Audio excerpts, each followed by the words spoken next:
Okay, so I was just informed that I have not done Hashimoto's and plastics. So we should do that because that really is an important topic. In fact, I just had one lady yesterday that I was interviewing while she was drinking out of a plastic water bottle on Zoom. And I said, I'll give you some free advice. Don't do that. So here's why. So plastics. So what I'm going to share with you is been researched, okay? This is not, and the reason I say this is having been in the alternative healthcare field now, I mean technically since like 1975, 1976, you hear a lot of things that have been thrown out there. It's all heavy metals, it's all parasites, it's all Epstein-Barr virus, it's all Lyme, it's all this, it's all that. Your plastics, your formaldehyde, you know, and you want to tend to blow things off because you're looking around, you're going like, well, I drink out of plastics every day. I'm not dropping dead.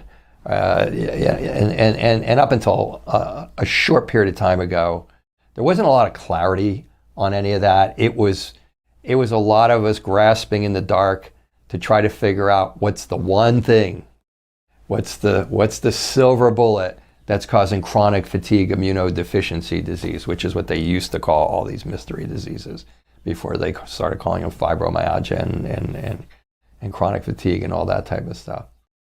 And plastics is in there. Plastics is in that group. Plastics have gotten a bad rap since it's covering, I guess, large parts of the ocean, which is hard to argue with that as being a problem. But it's a problem more close to home. The research on it is that I am going to cite is pretty much specific to Hashimoto's. In fact, I'm not going to cite it because the site is not coming to me right now. But if anybody needs to know what it is, I have it and I can put it up if you want to reference it yourself. But the bottom line is plastics, plastic water bottles, plastic soda bottles, plastic any bottles, plastics like cellophane plastic that you would put on top of a casserole dish, plastic tops that you would put on top of a casserole dish. It's all about the heat. It's all about heating them up. So if you are drinking a plastic water bottle, just know that water bottle has been filled and it has been transferred, and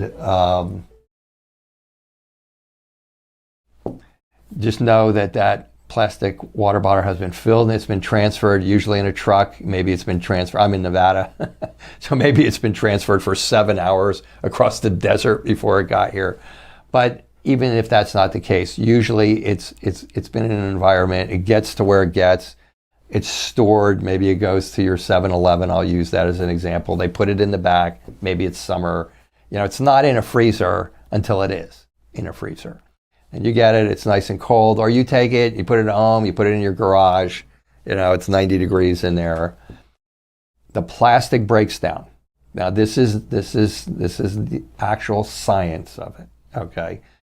And so the plastic breaks down into BPA. And BPA is a chemical that then will go into the liquid and then it'll go into your system. If you drink 1 to 2 of these plastic bottles of water a day, you are getting the equivalent of a quarter to a half a credit card of plastic going through your liver every month.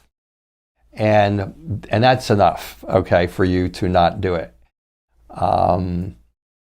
But more so for the Hashimoto's patient, exposure to BPA has been shown to increase thyroid peroxidase antibodies on average 70 to 75%.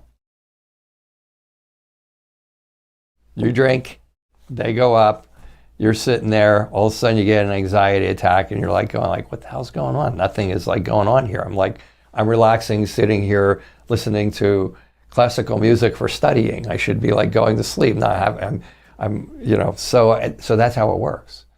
So the plastics are one of the 39 triggers that are listed as one of the 39 triggers for Hashimoto's. And this goes for Starbucks, even though you get you get the liquid from the nice young lady or the nice young man there, and you get it and you pay. And by the time you get out to the street, that liquid is so hot, like the infamous McDonald's incident from years ago where it burned that lady and she sued him for $1 million or whatever it was and won. It's so hot that it heats up the top, the plastic top, and that BPA gets down into the liquid. Now, if you do that once a month, it's not a big deal. But even if you do it that one time, it can flare up your immune antibodies against your thyroid. But if you do it every day, we're back to plastics in your system. And so plastics go into way more than that. Well, I'm talking about plastics relative to Hashimoto's at that point in time. So even if you go to Starbucks, you don't want to be heating your casserole leftovers in the microwave with plastic on top of it, whether it's plastic top, whether it's cellophane plastic on top of it. Heating up the plastics, you should stick to drinking out of ceramics, out of glass, obviously, out of metals.